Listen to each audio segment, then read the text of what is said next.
A large-scale landslide has struck Niscemi, a town in southern Sicily, Italy, following a period of intense rainfall.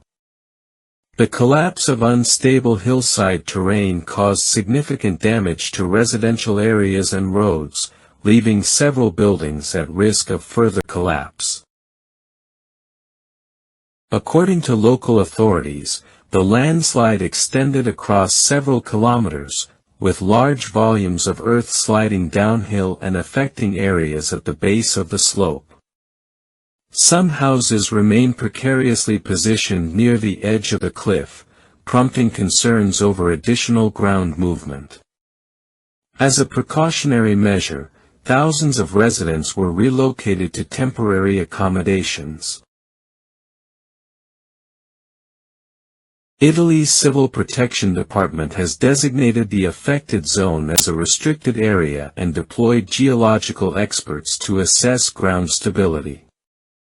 Regional authorities have announced the allocation of emergency funds to support displaced residents and begin infrastructure repairs.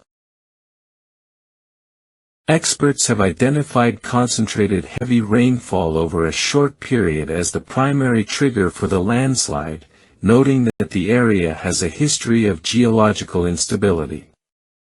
The Italian government has stated that it will review existing preventive measures, including those implemented after previous landslides.